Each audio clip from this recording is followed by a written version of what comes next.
What's up, everybody? Welcome back to Jay's Table. We're here with another episode, another segment of Line 'em Up. And keeping with the theme of these actors and their work, our actor today is Tom Hanks. We're breaking down his movies and we're going through our top five of theirs. So start it off. I mean, we can me and him. Yeah, we ain't even got a one is unanimous, y'all. Okay, It's Forrest unanimous. Gump. There's no Forrest question Gump. about it.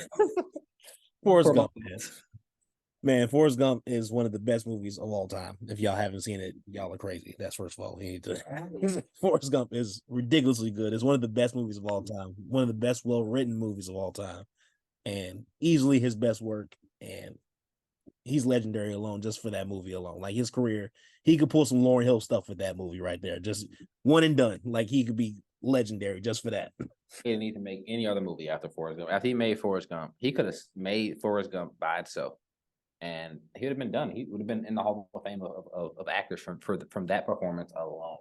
Man, I mean, there's so many good things about the movie. Like he said, it was well written. Yep. Tom Hanks did a great job playing the character. Mm-hmm. Most of this movie, well, not most, half of this movie, he was sitting on a bench telling you a story.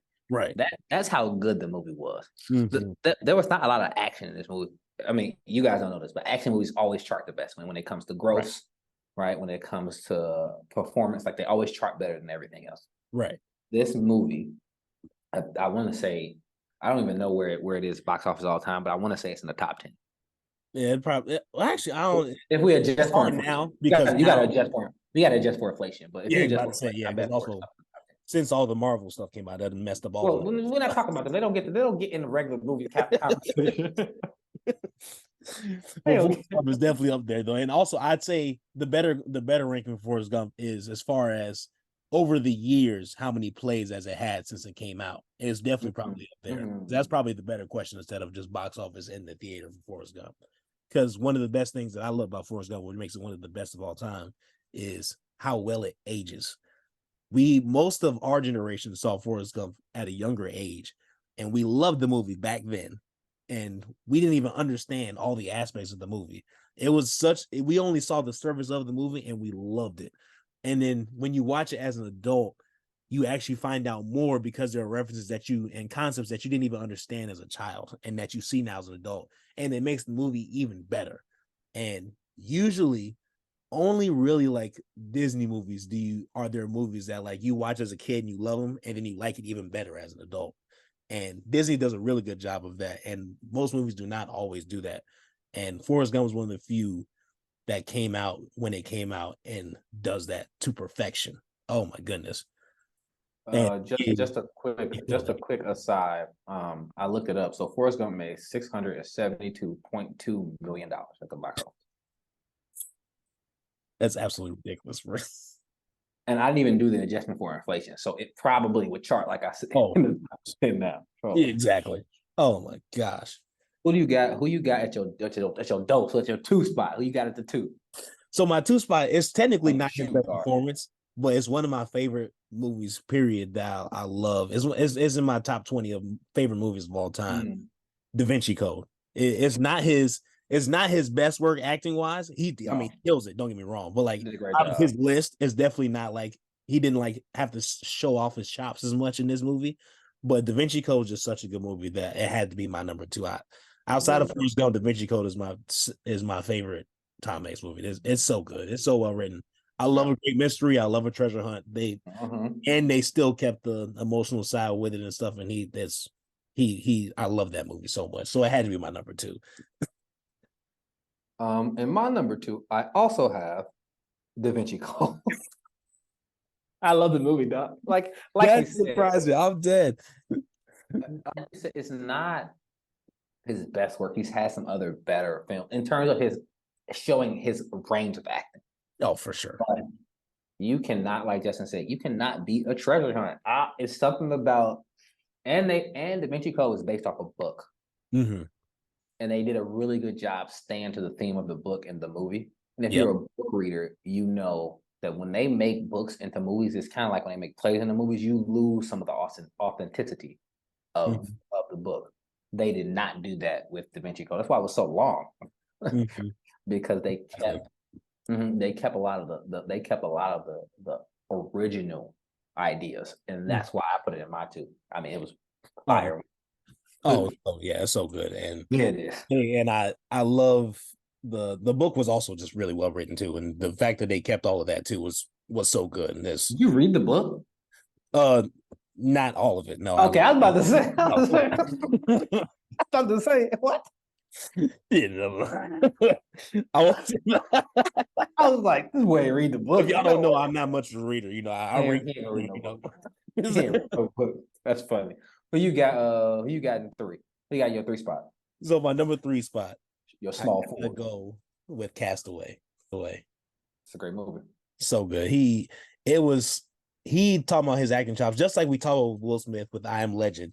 It was really just him in the film, and just like, and they still kept it captivating. They talking about like how you kind of really saw the emotions he was going through on that island when he got cast away, as the title says, and like you really see what's going through his head, and then also it was written well too. The dialogue was written well too, but then delivering it too with when he's just talking with a volleyball, like you really believe that was another person all the way up to the moment where like he lost that volleyball, and like talking about acting, how in his mind he really like that was his world now. Like you really believe that was his world. And once again, talking about these great actors showing you what's going on in their head, even though it's not even their real thoughts. They're still not even really them, but then convincing you that that's really happening inside his head. And like, sure. And then not only doing that, but conveying it on screen. 100%. And Castaway showed his range. So 100% agree with you. I agree with you so much that it's also my 3. This is the first time we've been, and we don't share our list before we no. So we come on, we have our list just on my computer and on his. So we don't share these things. So this is just a coincidence. Yeah, this is the first time we've actually lined up. First time I think, like this year. Yeah. I got Castaway in my 3 for all the reasons that you said. Plus the idea that you got to really think about, like, when you are solo on screen, you really have to be able to act. Because it's just you. Yep. So there's nobody to play off of. There's nobody to kind of take some of that screen time away. It was Tom Hanks for most of that movie by himself, right? And that to me is one of his best like range performance. Like he showed you, like you said, he conveyed the emotions of the character in a way that kept you captivated, right? And developed the character. He developed the character through the movie, and it's just him. Like he said, just like on Island, just Will Smith. When you do that solo single shot performance type of ordeal, and you're able to captivate the audience, I mean, that's top tier acting right there. That's what it's about. That's what it's about. Exactly. And not to mention too, another thing that sometimes people don't realize unless they do the research and like see some of the behind the scenes clips is that a lot of times when they're doing these solo shots and stuff, like they're not like, when he's on the island, he's not really like, he's like maybe somewhere like in somewhere that simulates or somewhere close to an island, but there's all this equipment around him. There's all these random people in the background. And that's true. That's a good point. To be able to convey, and especially now where they have so much CGI now with all these people wearing green and all this stuff like that, wearing all type of equipment on their heads and stuff.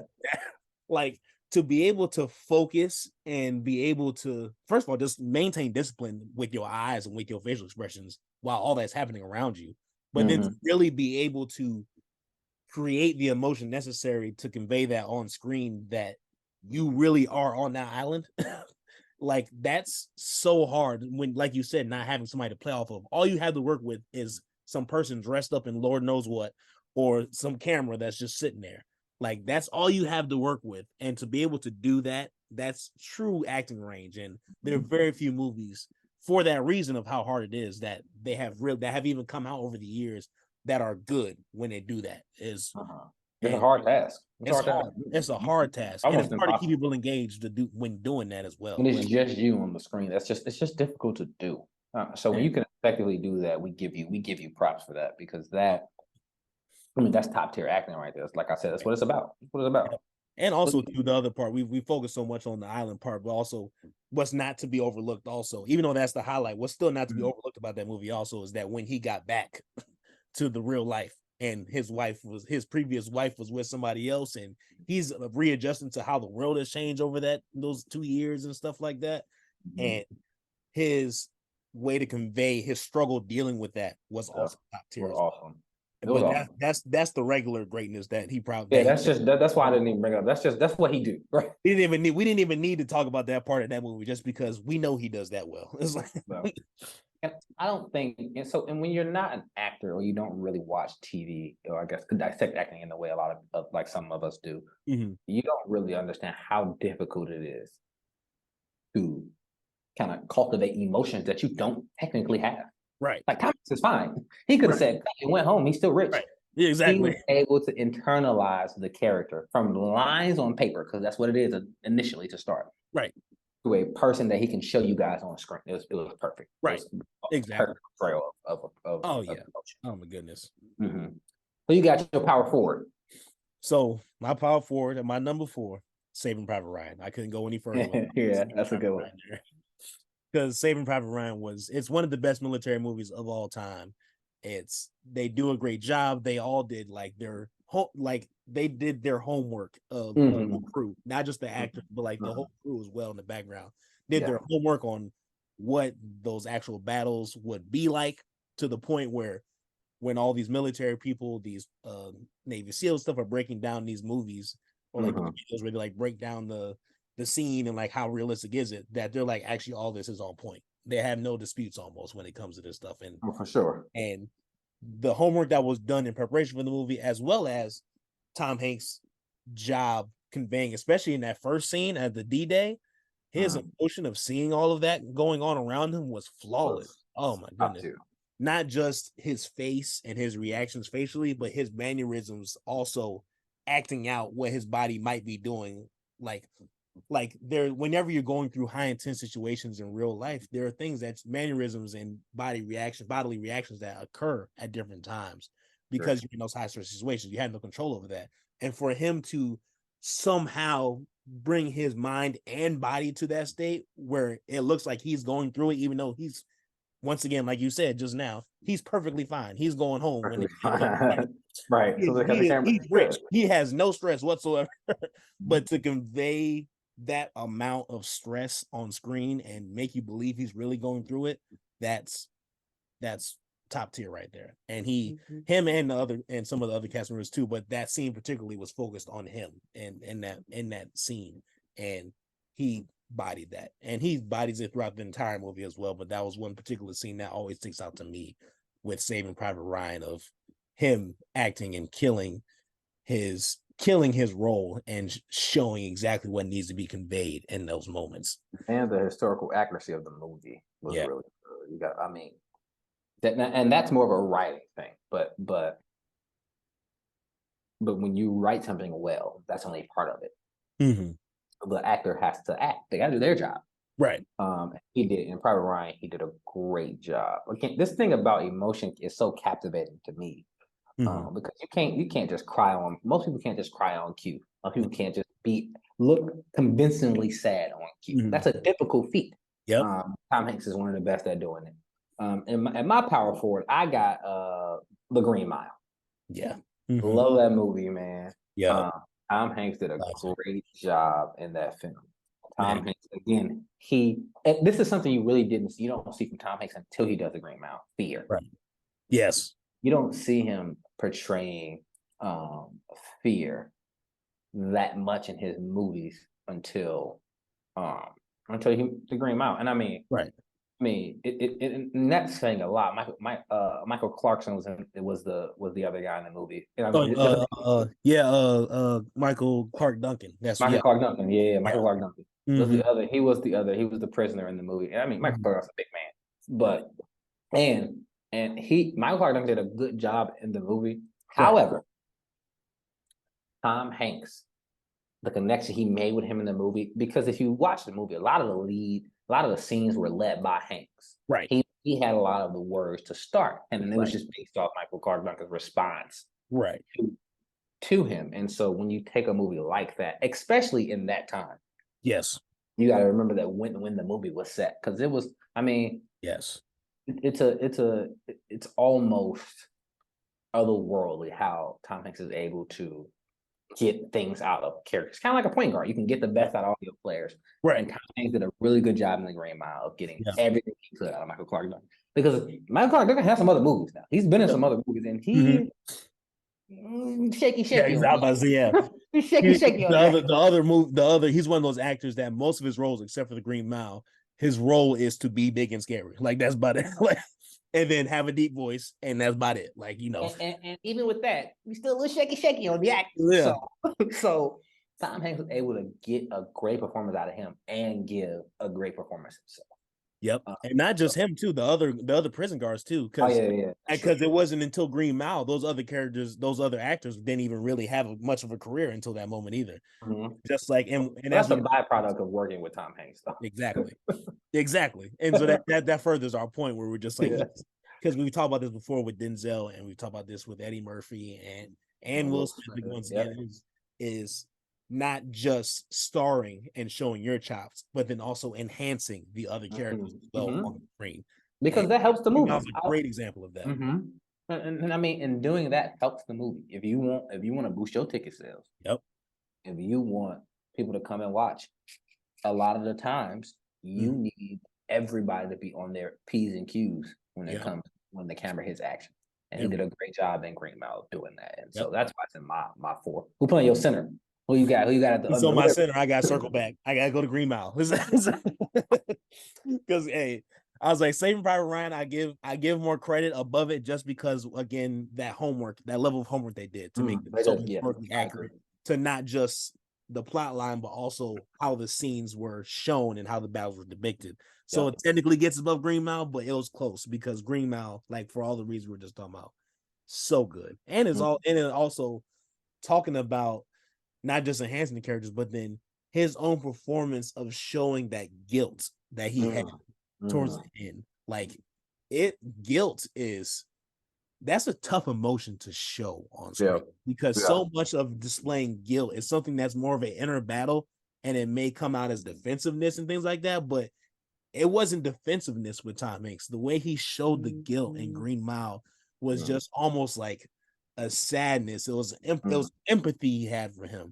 Like that conversation he had with Michael Clark Duncan where he's like, what do I tell God when I kill his gift? Like he's like the emotion they conveyed in the events leading up to that moment, and then in that moment was top tier. And then not just in that moment too, but then when he finally got to the point where Michael Clark Duncan his character eventually does die at the end of the day, and he has to be the one to spoil the movie.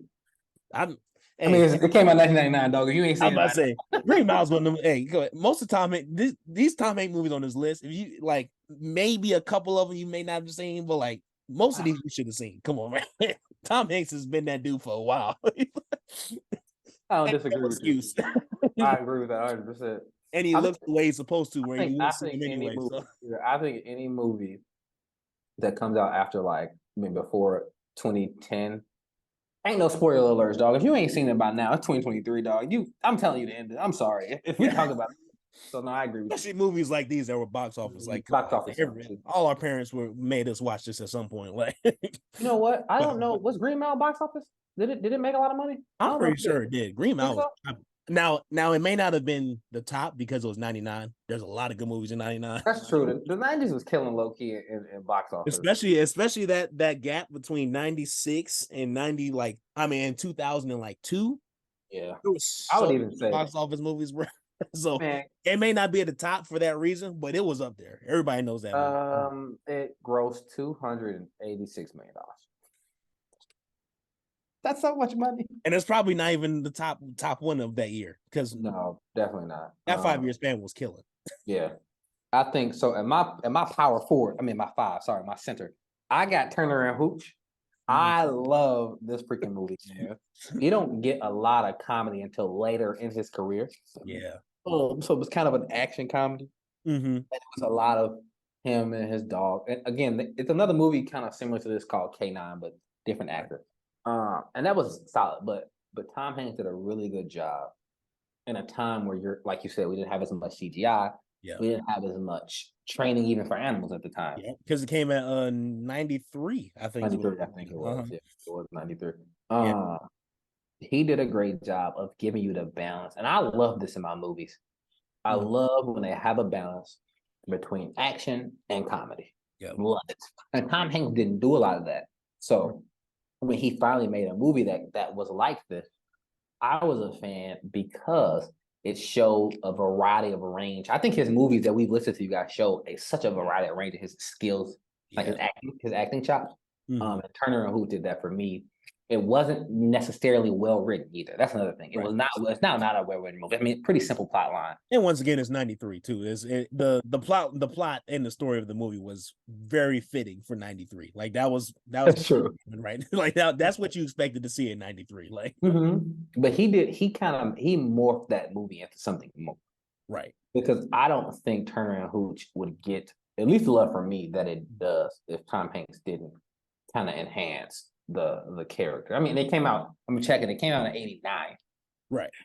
So, I mean, even further back. So when you do that, I mean, also we talked about this when we were talking about Beverly Hills Cop.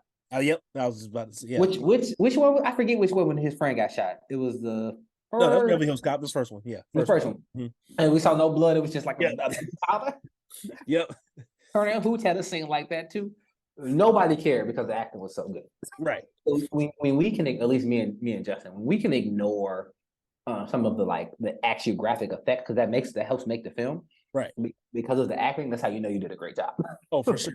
And especially now, because we've in the last 10 years or so, movies have just like the CGI used and the effects now are just blood splatter, gun, like all of that stuff looks real. Right. And it adds to, because it looks so real, it adds to the intensity and the engagement with the film. And so when you go back, and that's how you know those movies before 2000 were so good, when you still are like, no, this movie's better than even these movies that come out today, because even without all those effects, especially when there's action involved, like it's not just two people just having dialogue, like when no surround sound. Exactly. Yeah. When that movie still ages like that, and to the point where you still go watch, you're like, oh, it's a classic. Like it's just like, that's how you know they did their job well. Like, I mean, and he did a great job. I mean, I'll give the dog a little credit, but Tom, he kind of bodied the role, so that's why I was in my 5. And I mean, he has some other movies that we didn't include. Toy Story, like we can. Yeah, we didn't include his voiceovers. Toy Story and Polar Express being Polar Express, yeah. Like also, Mr. Rogers came out, I think 2019. That was a good movie. Y'all should see that if y'all haven't. And then he did a great job in Captain Phillips and Catch Me If You Can. Yep, Catch Me If You Can was so good. Him and Leonardo, man, they had that movie so good. It didn't make the list just because it didn't make my list just because it was a big co-star movie. It was that's what same. And so it takes away a little bit from just his individual performance. And I think the movie was as good as it was supposed to be. You know what I'm saying? Like it didn't exceed expectations. I expected it to be a great movie because you had two great actors. Now, if it would have exceeded expectations, kind of like Bad Boys, you can kind of put it in there, or Life. Life, you had two great coaches. You had a lot of great, but the movie that doesn't guarantee greatness, right? But and so Catch Me If You Can, it didn't exceed expectations, at least for me. I knew. I think that also too because, first of all, it's conveying somewhat of a true story, but then also because of how it was written and the points they were focusing on, I feel like the actors didn't have as much time to really show that emotion, because really there weren't really to like really take it to the next level, because both Tom Hanks and Leo both thrive when it comes to those individual emotional scenes. And Leonardo DiCaprio also, with the way he delivers dialogue, is also different. It's absurd. It's so good. It's absurd. Like it's so good. It's very absurd with him. And so in that movie specifically, I feel like neither one of them were really able to, the way it was written, they weren't really able to take it to that level and play to their strengths. Leonardo a little bit, just because of some of the stuff he had to, because he was the guy who was impersonating different people and things like that. So dialogue wise, he was able to show those chops a little bit more, but the movie itself, like they didn't really have the opportunity to really take it to that extra level enough. And even with that, it was still a great movie. It just didn't get GOAT, from us, because like you said, just you'd have to make the movie 3 hours long. Yeah, exactly. Yeah. And then develop both of the characters separately, and I would have watched it for 3 hours. I would have watched it. Oh, for sure. Oh, no, I agree with you. I think that's I think that's yeah. that's the way to put that. But no, guys, next week though, we're gonna do our four one gotta go for our last four. So me and Justin we're gonna be on here arguing about who who. Yep. Yeah. So the last four episodes, including this one, we've talked about Tom Hanks. We've ranked Will Smith's movies. We've ranked Denzel Washington's movies, and we've ranked Eddie Murphy's movies. And so we're going to be doing one of these guys, and all of their work has to go. So that's gonna be we're gonna try to come to a consensus, or we may just have to agree. No, we may have yeah. Or we may just have to agree to disagree on I don't know, dog. has to go out of these four if we were to deal with that scenario. Yeah, so next week we're gonna put that on y'all. That's gonna be entertaining. We're excited about that. Yeah, and you know, in that meantime, y'all got a week as well, so you know maybe y'all can come up with something. If y'all have any ideas what you think it should be, let us know in the comments. Well, it's gonna be tough. Yeah, it's gonna be tough. Next week's gonna be tough. I'm gonna be grand. All we talking about is the grades. Yes, give us you guys your takes as well, and then just for this episode, if there's any Tom Hanks movies that you think should have made this list that didn't make it, think something you think we're sleeping on, let us know. Did you agree with our top 5? Let us know in the comments. But that's it for us today on Jay's Table. We'll see you next Wednesday. Peace.